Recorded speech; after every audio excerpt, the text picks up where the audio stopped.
Boa noite. Estamos iniciando mais um TV Com em Debate. Hoje, sexta-feira, 18 de outubro de 2013.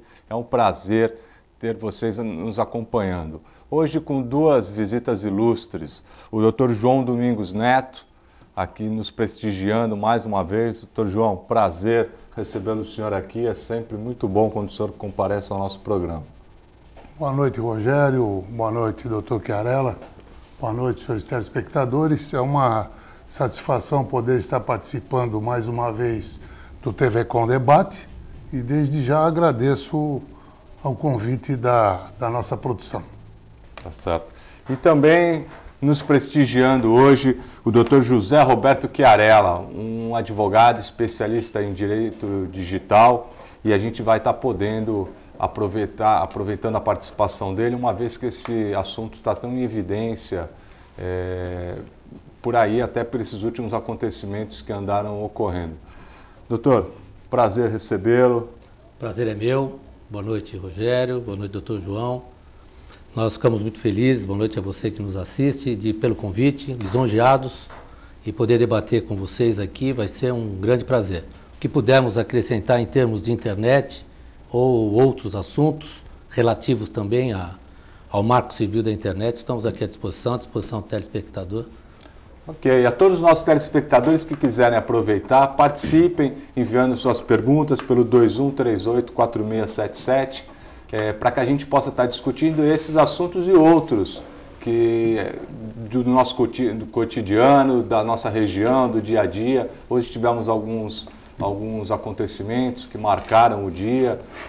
Aqui, principalmente, já de antemão, já falo sobre o acidente, né, o incêndio ocorrido na área portuária, ali nos armazéns de açúcar. Uma pena, quem passou por ali viu, eu não sei se vocês tiveram oportunidade, mas foram cenas assim, lamentáveis, né? Uma pena. Mas, vamos lá, eu quero aproveitar aqui a presença do Dr. Chiarella para a gente estar conversando, principalmente, ultimamente todo mundo acompanhou o caso daquele ex-agente da CIA, Edward Snowden, se eu não me engano, que trabalhava na área de informação, tudo, e acabou vazando algumas informações, dentre elas de que os Estados Unidos monitorava não só as autoridades, como a própria população toda aqui no Brasil, através da internet, de e-mails e tudo. Inclusive, parece até que a própria presidente Dilma teve algumas correspondências vazadas. Então, esse assunto ficou muito... Há pouco tempo também, antes de que você fale um pouco mais, há pouco tempo atrás também a gente teve, todo mundo acompanhou também o caso daquela artista da Globo, a Carolina Dickmann, que depois do caso dela, como eu sei que vinha tramitando uma lei naquela ocasião, até batizaram a lei de Carolina Dickmann, se eu não me engano, é a 12.737, se não me falha a memória. Isso mesmo. E foram imagens, fotografias dela íntimas, né, que ela estava enviando para o namorado dela. Enfim, a gente pode até questionar se a atitude é válida ou não, mas cada um acho que tem que ter o direito de fazer o que quiser, não é verdade? Então eu queria que você falasse um pouco mais sobre esses assuntos. Aproveitando já a Lei 12.737, que é uma lei que altera o Código Penal. É isso que ela faz, o Código Penal de 1940. Então ela traz alguma coisa, porque os crimes que acontecem na internet, como é o caso da Carolina Dickmann, que é uma lei que acabou ganhando, não tem número, 12.737, acabou ganhando nome, ela vem para poder neutralizar alguns acontecimentos que efetivamente estão no decorrer do nosso dia a dia no meio da internet. Mas são crimes que já aconteciam. Só que o que mudou foi o modo como ele passou a ser operado nesse sentido. O que aconteceu ali? Qual o crime que efetivamente se cometeu ali no caso da Carolina Dickmann? Mandaram um código malicioso para ela. O que é isso? É um e-mail que chega lá na sua máquina que você não sabe exatamente de quem é, não é? Vou dar um exemplo. Você recebeu uma nota fiscal de uma compra, aí você vai lá e clica, por curiosidade. Ali é um código malicioso que acaba pegando dados de dentro da sua máquina e transferindo para aquele que enviou esse e-mail, através dessa ligação. E foi isso que ela fez. Ela efetivamente, antes da lei, ela permitiu que isso acontecesse, não é? Então, que tipo de crime cometeu aquele que mandou para ela? Até então, nenhum. Foi cometer depois, porque ela possibilitou aquilo. Aí, com o ato da extorsão, de tentar tirar dinheiro dela, para não divulgar as imagens que ela mesma, sabe lá por qual motivo, difundiu, não é? Produziu no seu computador, e aí invadiram a minha privacidade, coisa dessa natureza. Aí que vem aí o Edward Snowden, que diz que a espionagem ela existe há muito tempo. Isso não é novidade para ninguém. De várias formas, né? De várias formas. Agora, com a tecnologia, o avanço da tecnologia, de forma digital, mais ela presente. Sempre existiu. Mas ela sempre vai existir, né?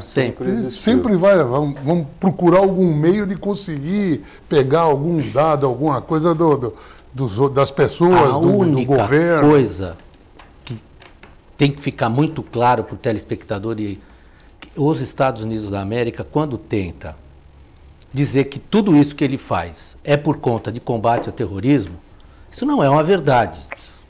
Então tem convicção que não é uma verdade. Lógico. A questão aqui é uma questão de informações para dar poder econômico. Lógico. É essa que é a questão. Lógico. Não é? E o que vai se fazer? Quando a gente fala em privacidade, então invadiu privacidade. Nós vamos pegar as redes sociais hoje, que é onde o usuário de livre e espontânea vontade devasta a sua vida. Privacidade toda. É um contrassenso. É no mínimo um contrassenso. Porque você vai ou na Facebook, Instagram, nas mídias sociais todas, e coloca uma série posta de livre e espontânea vontade, uma série de fotografias, né, uns mais, outros menos, mas de alguma forma mostrando família, às vezes bens materiais e tudo isso. Viagens. E depois alega que está tendo a sua privacidade invadida. É um contrassenso. É muito. Né? E o interessante nisso é o seguinte, nós vamos tratar aqui privacidade e liberdade de expressão, que caminham juntos. Não é? Mas aonde tem o limite de um e tem o limite do outro? Quando a gente fala aqui em invasão dessa privacidade, nós estamos falando de dados sensíveis. Quais são os dados sensíveis? São aqueles, efetivamente, seu número de conta, seu número de CPF, seus e-mails particulares, aquilo que você não tornou público. É isso que eles vieram e pegaram. E o Marco Civil da Internet, qual é o objetivo do Marco? O Marco Civil da Internet não está para agora.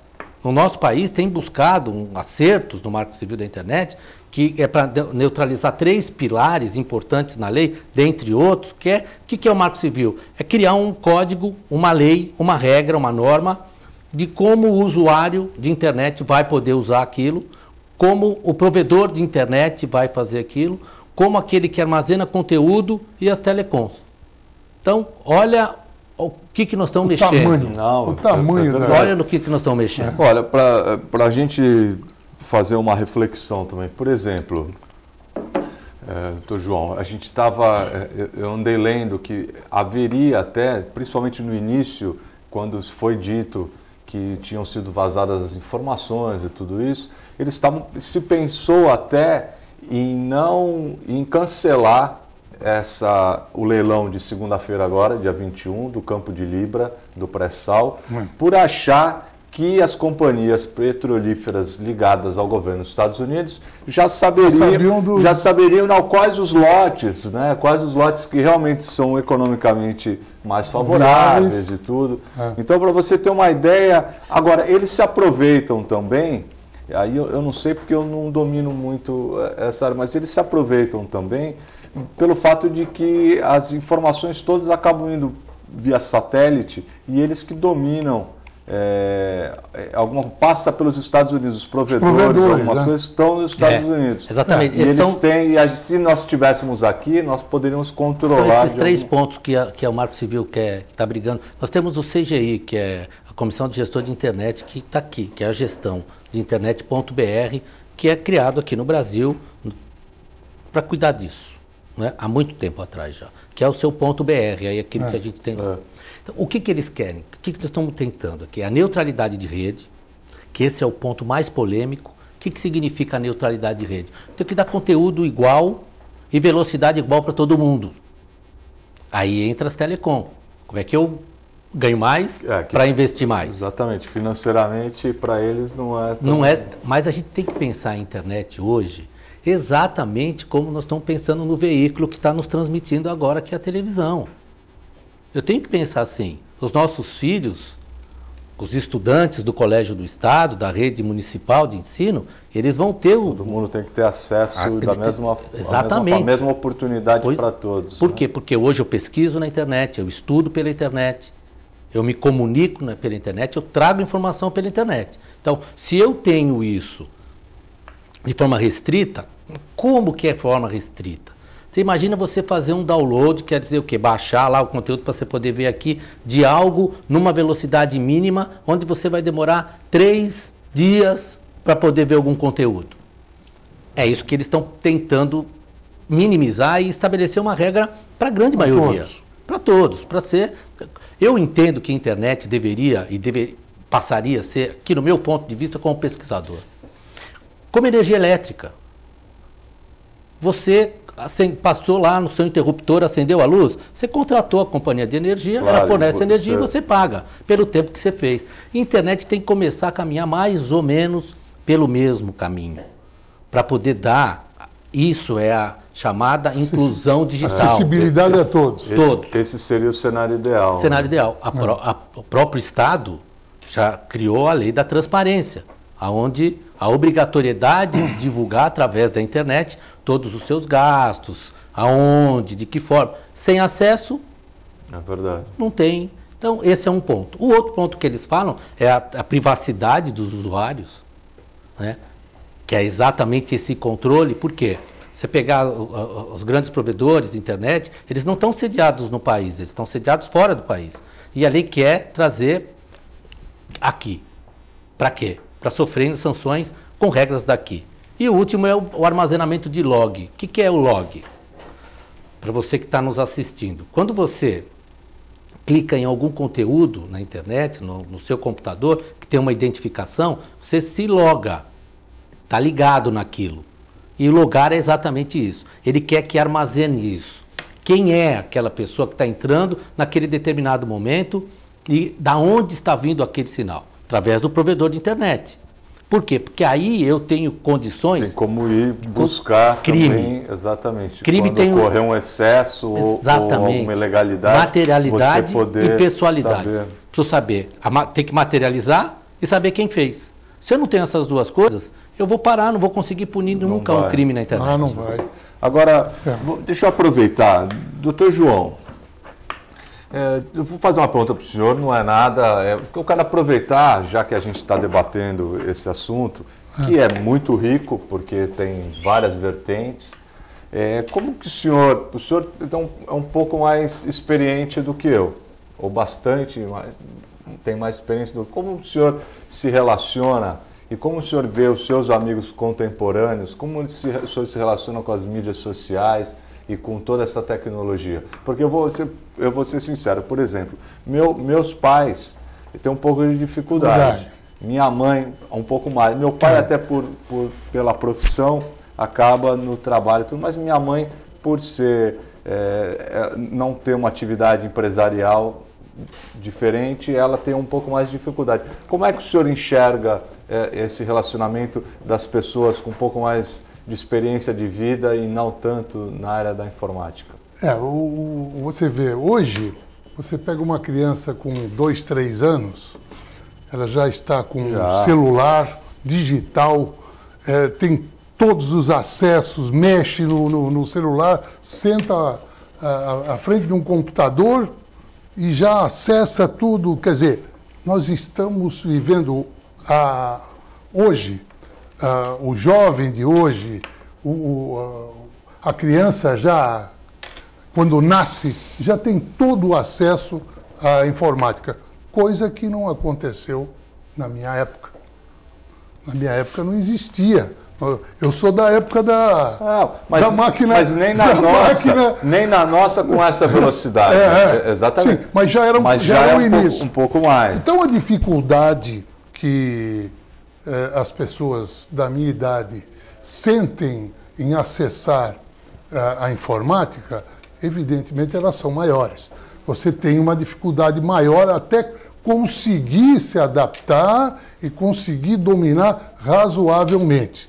Eu confesso que, no princípio, eu também tive uma certa dificuldade, mas depois consegui, aos poucos, ir dominando e comecei a mexer no computador como curioso. E fui mexendo, vamos assim dizer, fuçando, né? Usar o termo mais certo, fui fuçando nos teclados e fui conseguindo ter o acesso à informática. Mas e o senhor usa como ferramenta profissional ou mais social? Não, uso social, profissional e tal. Agora, eu não sou adepto das redes sociais. Confesso que eu acho que é uma exposição muito grande, isso é coisa mais para jovem e para aquele que quer estar se comunicando com um número enorme de pessoas, coisa que eu não, confesso que eu não tenho esse tipo de interesse, né? Eu procuro me ater só profissionalmente e também para os meus contatos normais, profissionais, e com amigos, trocar correspondência, comercialmente também, eu procuro usar a internet. É uma ferramenta interessante. Lógico, é importantíssima, pesquisa e tudo mais, é importantíssima. Eu acho que não hoje quem está fora... Hoje. Né? Não vive mais sem hoje. Exatamente. Hoje quem está fora da internet está fora do mundo. Exatamente. Você não consegue acompanhar o mundo. E o mundo hoje está cada vez mais evoluído, mais avançado, e você tem que ir lá. Apesar de eu já ter passado uma idadezinha mais ou menos, né? Tá muito bem. Eu estou procurando acompanhar, sem dúvida. Querela, deixa eu te fazer um outro questionamento para a gente colocar o tema para discussão. Como o doutor falou, as pessoas, né, a sociedade como um todo está começando cada vez mais a se utilizar da rede. E isso acaba, de alguma forma, entrando no cotidiano e ficando uma coisa natural, né? Então, é natural cada vez mais, em mais quantidade, em mais qualidade. O que eu percebo também, e eu estava lendo um artigo no Estadão falando sobre isso, que com essa naturalidade, as pessoas também começaram a se proteger menos. Assim, no início, você tinha muito mais medo de vírus, muito mais medo de não sei o quê, se protegia muito mais. E eu estava lendo um artigo no Estadão, se eu não me engano, dizendo que essa tendência, fazendo uma analogia, é que nem quando você começa a dirigir, você começa a achar que andar rápido ou andar de moto. A coisa começa, e não é toda vez que você monta numa moto, você tem que estar com tem que estar com a atenção redobrada, porque é uma porta que se abre, é um carro que fecha, alguma coisa. Às vezes, quando você acha que nada mais vai acontecer, é que você se machuca.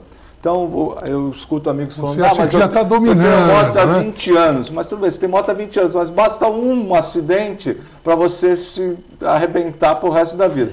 E na internet eu enxergo da mesma forma. As pessoas estão cada vez mais dominando a máquina, cada vez mais se utilizando dela, se beneficiando, tudo, e às vezes vão esquecendo as proteções. Então, eu não lembro exatamente dos números, mas era coisa assim bem significativa. Tipo, não, é muito alto. De ano a ano, diminuindo essa proteção contra vírus, contra outros problemas que afligem. Você tem algum dado sobre isso? Tem. O que é interessante, primeiro o que o doutor João falou é interessantíssimo, né? Quando a gente trata das gerações. E nós temos estudos já bem determinados, né? Que trataram chamada geração tradicional, que é aquela que veio, experimentou, aí veio os baby boomers, que eles chamam de baby boomers, que é essa nova geração, que é aquela que fica intermediária a isso, que é o pós-guerra, não é? Aí vem a geração X, que começa a entrar pelo caminho da internet, chega os Y, que são os hoje, que estão na internet, e esses jovens, que são as crianças chamadas geração Z. Z de zapear. Deram o verbo zapear, de ficar mudando o tempo todo do canal da TV. Vão sofrer de ler futuramente. Com certeza. Então, aí vão viver esse novo cotidiano. Quando a gente traz isso e fala assim, bom, como você deu o exemplo do motociclista, né? O motociclista tem dois tipos de motor, ou melhor, tem dois momentos do motociclista, dois deles. O que não caiu, o que ainda vai cair. Né? Assim que quem anda de motocicleta sabe disso. O que está acontecendo na internet? Ninguém mais tem cuidado disso. Por quê? Porque o que se parece é que o mundo virtual é uma terra sem lei, sem regra. E não, ela tem regra, ela tem lei. Às vezes a pessoa, ela entra naquele mundinho lá do computador e ela acha que aquilo é ele e quem está lá interagindo com ele naquele momento. Não é o mundo que está vendo ele. Então, o que precisa ter? Nós costumamos dizer que toda dificuldade criada pela tecnologia, problema criado pela tecnologia, a própria tecnologia resolve. É assim que funciona. Só que o que nós vimos, a gente está se deparando com isso. Se você não tiver, efetivamente, um antivírus bom na sua máquina, se você não tiver, aí que entra uma outra questão, viu, Rogério, que é muito importante, viu, doutor João, que é a relação familiar. Se você pega um adolescente, um jovem que está se utilizando desses recursos, redes sociais, e você não tem um diálogo aberto com ele, você vai ter problema e problemas sérios. Então, essas são as questões que a gente tem levado. E o tripé é o que eu defendo, né? Esse tripé entre escola, educação, professor e pais. Eu preciso ter política pública que coloque dentro da escola quem são esses da geração Z e como que eles estão se utilizando da internet. Não é operar a internet, esses meninos dão um banho na gente. Qual é o conteúdo que eles estão postando. Esse que é o grande problema e é isso que nós queremos debater. Então, a própria OAB, nós fazemos parte da Comissão de Crime de Alta Tecnologia e da OAB. Em São Paulo, que é o presidente é o Dr. Coriolano. A OAB tem uma cartilha sensacional para as famílias, como fazer para evitar crimes na internet.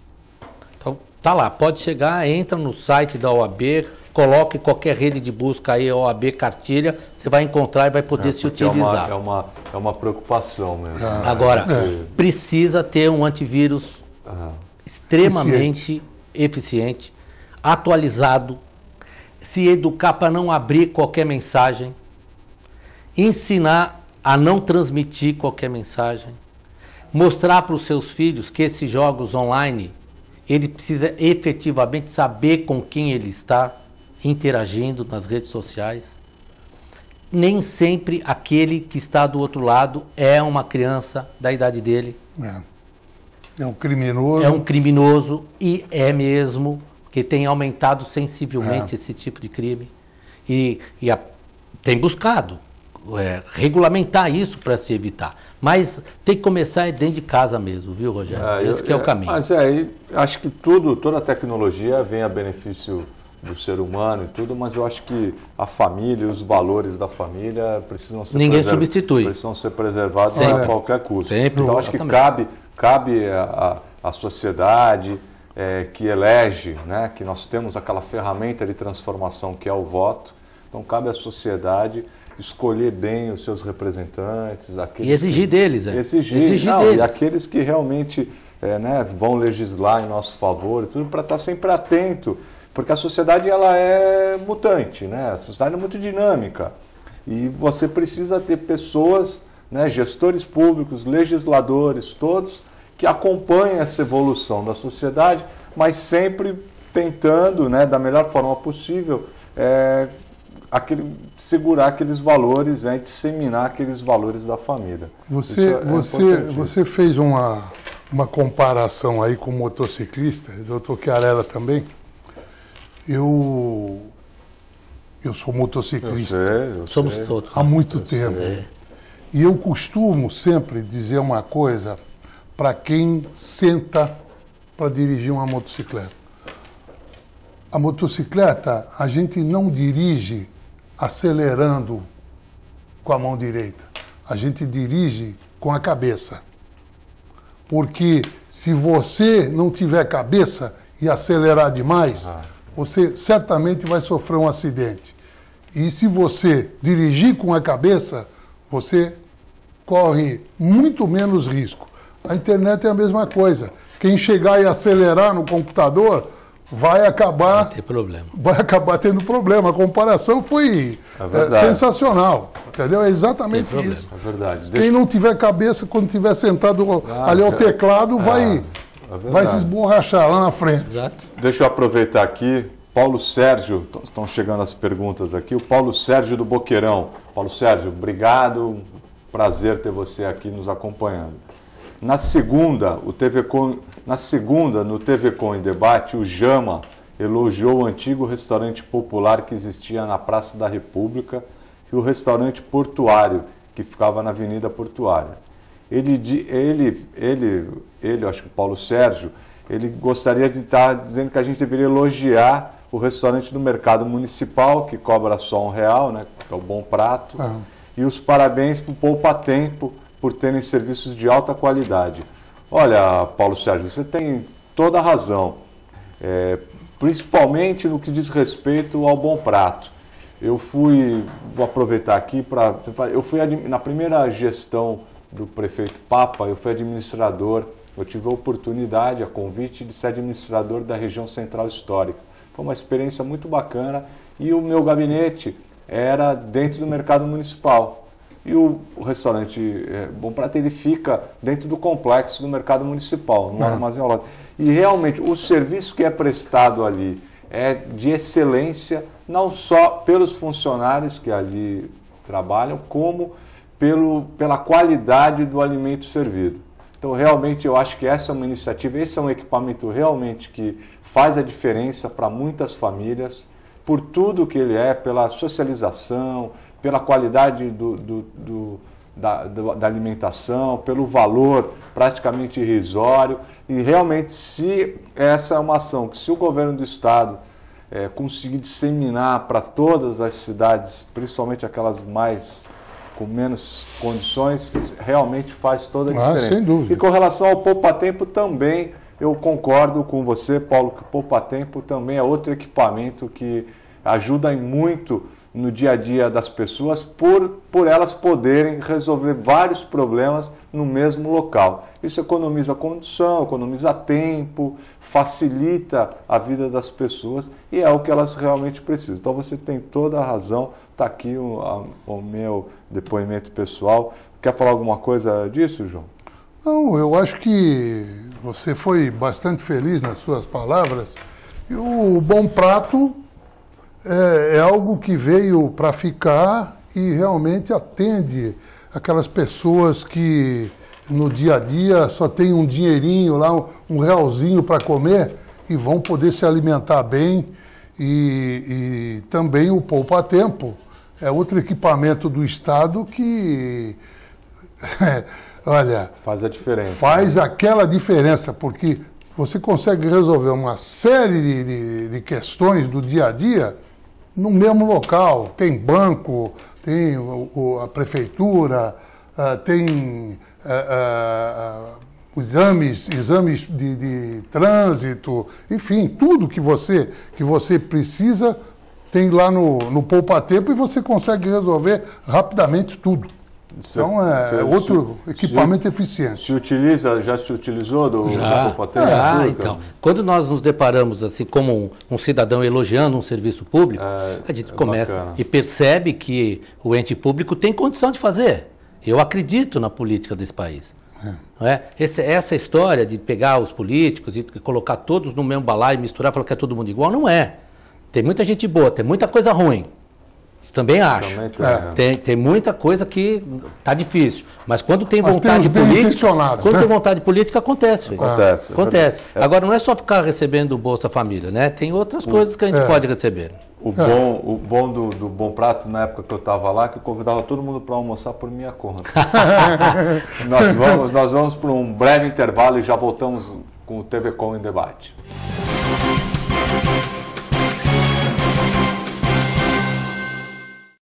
Todos os dias aqui na TV Com, a partir da meia-noite, o jornalista Pedro Alcântara leva até você as festas mais badaladas da Baixada Santista e Grande São Paulo. Eventos culturais e artísticos em entrevistas descontraídas e inteligentes. Oferecimento CVC, tudo por uma boa viagem. Forma Plus, por uma vida incomparável. E WhatsApp Santos, há 10 anos formando craques no inglês. No Gonzaga, Ponta da Praia e agora também em São Vicente. Já preparou a bicicleta para o passeio ciclístico Teleton VTV SBT? Já preparou o coração para um ato de solidariedade e amor ao próximo? Participe junto com a gente desta Maratona do Bem. As inscrições serão revertidas integralmente para a ACD. Faça sua inscrição no Shopping Jaraguá Conceição em Campinas, na Praça Central do Praia Mar Shopping em Santos e agora, fortalecendo a corrente, inscrições pelo site ativo.com. Passeio ciclístico Teleton VTV SBT. Aqui o que vale mesmo é sonhar.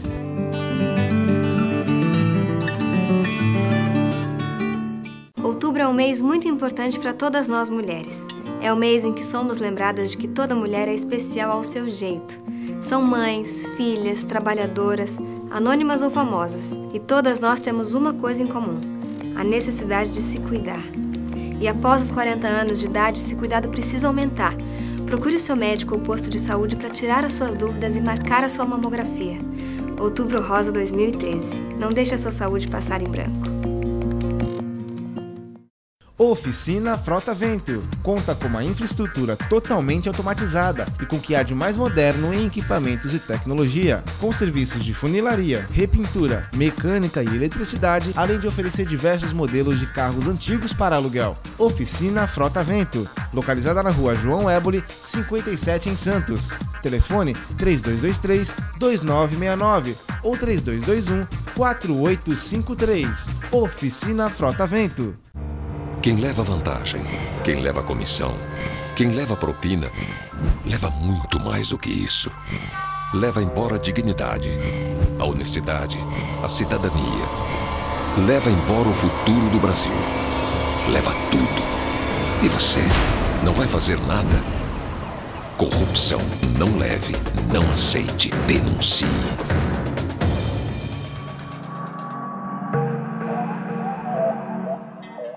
Acesse o site da TV Com e acompanhe a nossa transmissão em tempo real. Fique por dentro da nossa programação. TV Com, interagindo com você. As mudanças climáticas são uma realidade que o planeta enfrenta, não há como negar. O que podemos fazer é rever nosso modo de vida e a maneira como impactamos o futuro. O Greenpeace atua para defender o meio ambiente, inspirando as pessoas para mudarem atitudes e comportamentos, pressionando governos e empresas a rever seus conceitos de produção e desenvolvimento, sempre pensando na sustentabilidade. Eu apoio o Greenpeace e sou parte da solução. Você também pode ser. Junte-se a nós.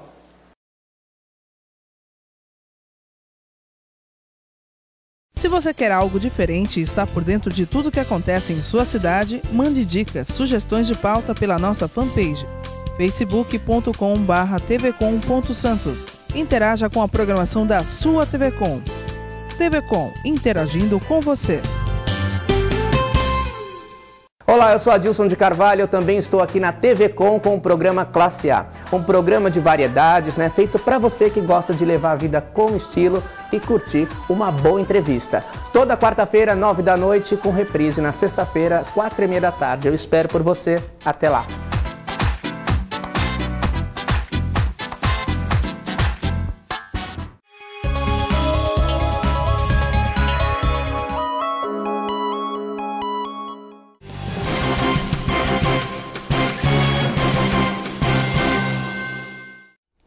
Olá, estamos voltando com o nosso TV Com em Debate. Hoje, com a participação do Dr. José Roberto Chiarella, especialista em Direito Digital e também com o Dr. João Domingos Neto, um comentarista aqui da nossa casa. Eu quero voltar agora no programa, a gente na volta já com uma pergunta que chegou agora do seu Fernando da Pompeia. Seu Fernando, um abraço. Está um pouco complicada a pergunta, mas acho que eu entendi na essência. Ele faz a pergunta para toda a bancada. Ele quer saber se há algum problema na privatização do Campo de Libra, caso seja vencida por uma bandeira estrangeira. Eu acho que ele quer dizer o que nós pensamos, se agora na segunda-feira, se realmente ocorrer o leilão do Campo de Libra, e a listante vencedora for uma petroleira estrangeira. Eu vou passar para vocês a pergunta, como ele fez para a bancada inteira. Eu particularmente acho que provavelmente será. Não tenho dúvida. Existe até algum outro consórcio com empresas nacionais. Uma licitação internacional, problema, né? Então, até porque você precisa deter a tecnologia e tudo isso. E as regras são as regras aqui, da soberania, serve a soberania nacional. Um dos questionamentos que caiu até já, que era o que o Ministério Público estava fazendo, era a velocidade dessa extração, por conta do mercado chinês, inclusive. Exato. Para quê? Porque aí nós não vamos ter como controlar preço. Então, para nós, a produção está diretamente a oferta e a procura relacionada a preço. Como é o nome do nosso telespectador? O Fernando da Pompeia. O Fernando. Então, nesse sentido. Mas eu acredito, Fernando, que ainda nessas questões petrolíferas, aqui no nosso país, nós estamos engatinhando e nós vamos ter aqui meios de manter a soberania nacional. Isso aqui não vai sair daqui. Eu acredito que o Brasil é o país do momento. Os olhos do mundo estão voltados para cá, principalmente na América Latina. O nosso país, sem dúvida nenhuma, despontou na América Latina. Agora, o que nós estamos vendo nisso é exatamente... Não vejo nenhuma dificuldade. E eu também, uma vez que eles tenham a tecnologia, que sai tudo, depois que for aprovado o marco regulatório tudo, eu acho que vai ser excelente, porque vai ser um recurso que vai entrar no país e que vai ser investido maciçamente na educação, e é o que eu defendo isso. Investimentos maciços na educação desse país para a gente formar realmente uma nova geração de brasileiros. Exatamente. Acho que o grande problema aí nesse leilão da Petrobras é o valor que está sendo oferecido, né, que está sendo questionado pelo sindicato dos petroleiros. Eles acham que está sendo dado de graça e o valor é um valor muito maior do que está sendo oferecido, mesmo porque a situação financeira da Petrobras, ela não é das melhores. Então eles gastaram muito dinheiro, distribuíram muito dinheiro aí para tudo quanto foi lado, e agora estão precisando do dinheiro, então eles estão fazendo um leilão, né, do melhor poço que tem, por um valor abaixo do que realmente o sindicato dos petroleiros acha que ele vale. Eu acho que esse que tem que ser o questionamento. Nós não vamos perder a soberania. É que todos os cálculos, viu, João? Mas nós podemos estar dando de graça. João, esse que é o negócio. Todos os cálculos foram feitos ao barril a $100. Né? Sempre, o problema é que não se sabe exatamente se o barril vai permanecer a $100. Mas, por outro lado, a gente precisa analisar que muita coisa está se mudando no cenário. O mundo hoje já não é mais tão dependente do combustível fóssil. Então, muita coisa. Então, você vê vários países hoje que estão procurando novas soluções. E, então, a gente acha que o petróleo, o que se anuncia para as próximas décadas é que o petróleo não será mais tão importante, não vai ser aquela moeda de troca que foi anos atrás. Nós estamos falando aqui, está sendo ponderado também. Não é? Nós estamos falando aqui de exploração, a reserva é nossa. Exatamente. Isso aqui não muda. Lógico. Entendeu? E quando a gente vai falar em exploração, esse mercado todo ainda há de se adequar. Né? Nós precisamos saber o quanto vai extrair, já tem a projeção da extração, a que custo. Hoje a gente tem uma estimativa, realmente quanto vai custar para produzir, né, para extrair. Então, isso tudo precisa ser levado em consideração. Eu queria até colocar alguma coisa, continuar com isso nesse tema, né? Mas quando foram descobertas todas essas bacias, foi através de um satélite. Ah, isso eu não sabia, desconhecia isso. Norte-americano, viu? Então eles estão espionando bem. Isso é imaginável. Isso é imaginável. Essa eu notícia. Não sabia, mas eu imaginava. Exatamente. E essa notícia foi até, eu te dou a fonte, foi veiculada pelo Delfim Neto numa reportagem que ele concedeu à Rádio Bandeirantes. Eu estava ouvindo. E ele tratando exatamente disso. Essa novidade não é minha, não. Então, Delfim Neto, um homem que notório nesse país, de conhecimento notório, né? Foi ministro, e ele noticiou, e de fato isso foi mesmo, né? Que essas informações vieram de lá e acabaram explorando isso. Quem descobriu o nosso petróleo, vamos brincar desse jeito, foram os espiões. Os satélites espiões. E a todos os nossos telespectadores que quiserem continuar fazendo pergunta, 2138-4677, que o pessoal da produção vai ficar muito feliz em atendê-lo. Agora, Chiarella, vamos falar já que a gente entrando nesse assunto de novo, que é um assunto que hoje a gente precisa estar realmente bem antenado, porque está se falando muito sobre isso. O problema, por exemplo, do bullying. Então agora a gente tem uma modalidade nova do bullying, que não se tinha antigamente, que era o cyberbullying. Pois é. Então isso já está podendo ser normatizado também, para a gente poder realmente detectar e de uma forma cessar. Como é que está isso?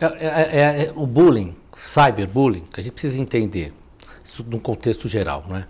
Vamos passar um pouquinho lá atrás e buscar uma história que todos nós no colégio tinha bullying, não é? Sempre, podia ser de uma forma um pouquinho mais romântica, vamos dizer assim, porque sempre o quatro-olho era o que usava óculos. Ou nem tão romântico assim. Mas o quatro-olho era o que usava óculos. Gordinho. O gordinho era o gordinho, né? O pudim e não sei o quê. Isso que se falava ali e ficava por ali.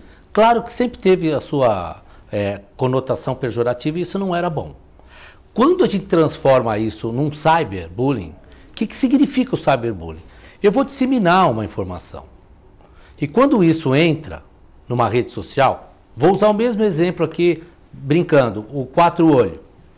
O quatro-olho que estava restrito só naquele ambiente escolar, ele vai ser o quatro-olho quando for no clube, com uma pessoa que ele nunca viu, que frequente a rede social de um outro amigo dele, vai falar, você é o quatro-olho. O efeito é devastador. Devastador. E aí, o que acontece? Desculpa te interromper. Pois não. Teve uma menina, né, recentemente foi noticiada uma menina, eu não lembro, acho que nos Estados Unidos, que se matou por causa do bullying que ela vinha sofrendo pelas mídias sociais. Então, ali foi algo que ela foi... Ela anunciou, ela fez uma página no Facebook dizendo garota morta, né? Isso aí.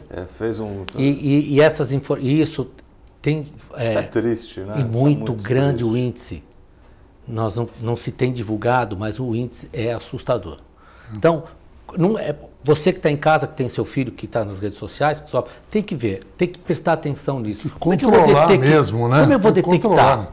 Como? Se você para e começa a perceber que seu filho se isola, se entristece, se for com idade mais tenra, não quer ir à escola, essas coisas têm que ser detectadas. E o colégio tem que trabalhar junto, não é?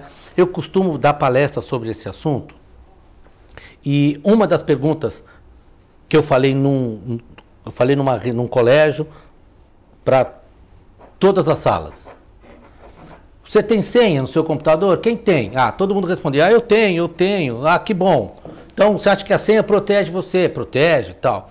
Todo mundo aqui é menor de idade? É menor de idade. Muito bem. Tal. Você passa a senha para o seu pai?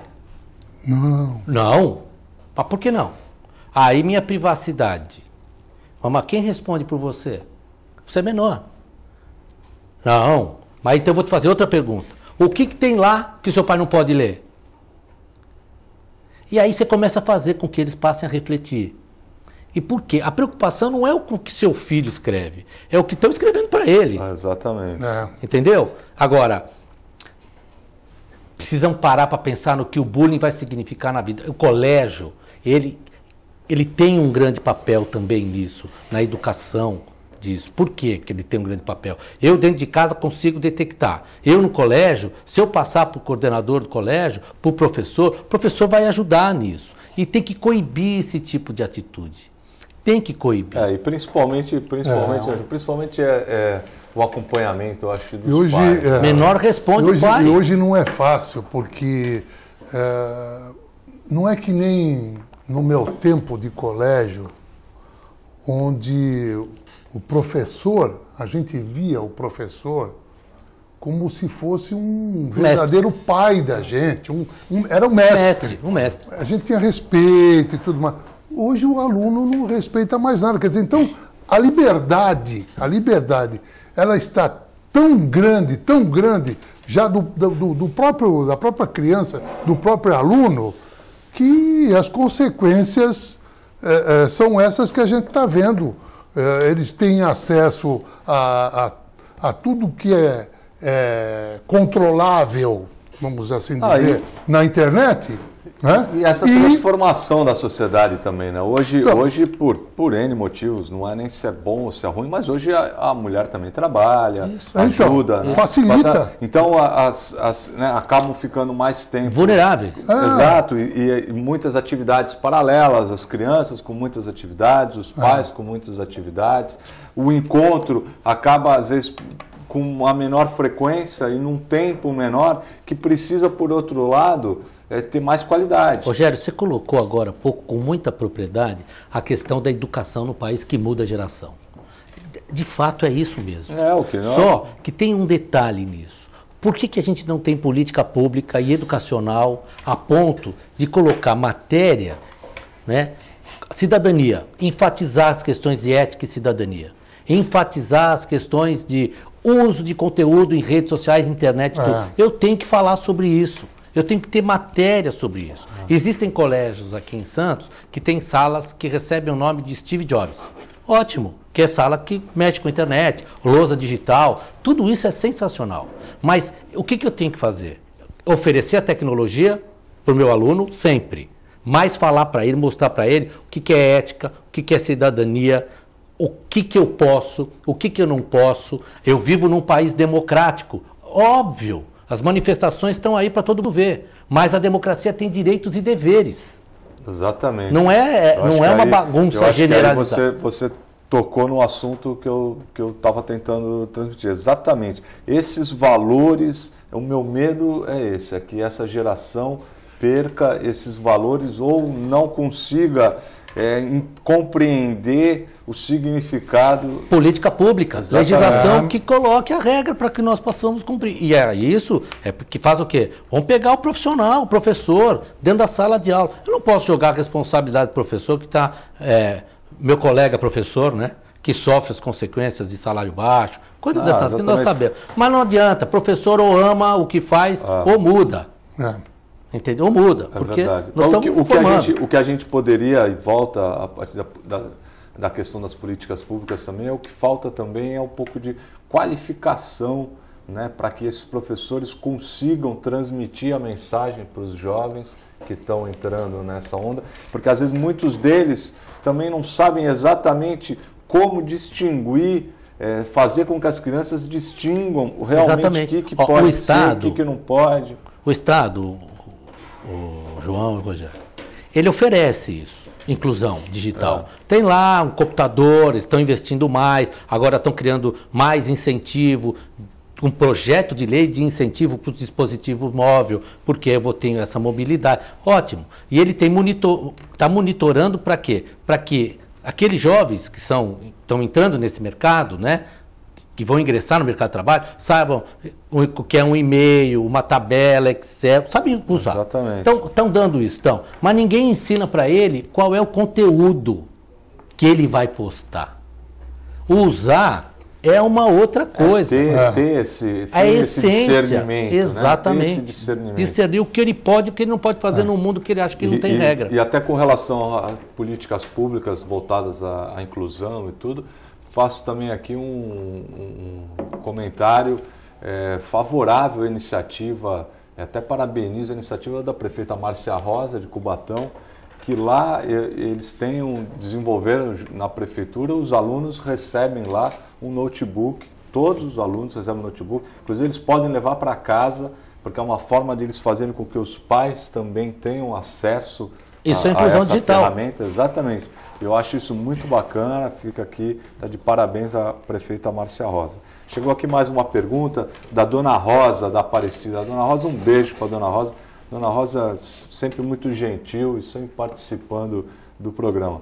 Estou adorando o programa e parabenizo todos da bancada. Obrigado, Dona Rosa. Obrigado, Dona Rosa. Eu também concordo que o Poupa Tempo tem um ótimo atendimento. Tá vendo como é bom realmente quando você tem um equipamento que realmente funciona, né?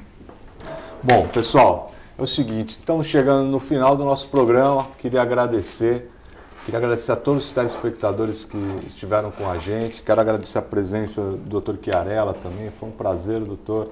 Espero dividir a bancada com você novamente. E com o Dr. João, também um prazer.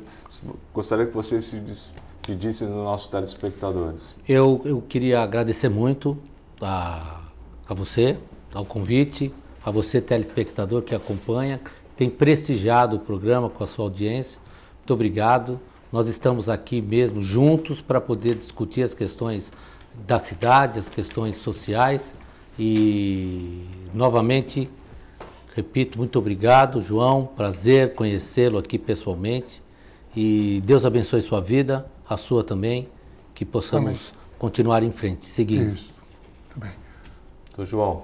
Boa noite, doutor Chiarella. Boa noite a você, Rogério, aos nossos telespectadores. E até uma próxima oportunidade. Bom, eu já estava encerrando o programa, mas aí chegou uma última pergunta que eu vou fazer rapidinho, porque é de um telespectador também que eu faço questão de prestigiar, que é o Uriel Vilas Boas, que também é um cidadão muito participativo e sempre participou do programa, eu não podia deixar de ler a pergunta dele. Então a gente vai fazer um comentário rápido. Gostaria de saber de todos da bancada como fazer a utilização da rede de computadores no sentido cultural e ao mesmo tempo que estipulasse um horário definido para utilização. Quer fazer uma pincelada rápida? Rápido, Uriel. Limitar o uso dentro da sua casa e só você quem pode fazer isso. De outra forma não tem esse limite, mesmo porque muitos trabalham com essa ferramenta, é profissional disso. E quanto culturalmente falando, nós temos muito conteúdo cultural na internet. Muita coisa ruim, mas muito mais coisas culturais, mensagens culturais, eventos culturais, livros que a gente pode utilizar, pegar, pesquisa, trabalhos acadêmicos inúmeros, que você pode enriquecer culturalmente. Muito. Quer falar alguma coisa rápida? Eu acho que o Dr. Chiarella já abrangeu tudo. A internet tem o bom e o ruim. E culturalmente tem muito a ser explorado.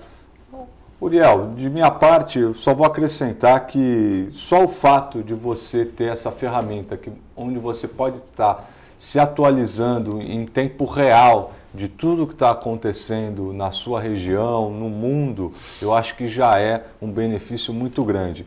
Eu acho que hoje, hoje a gente consegue dividir as nações mais importantes e eu acho que a mais importante de todas vai ser aquela que consegue dominar a informação de forma rápida e precisa. Então essa ferramenta é a ferramenta adequada.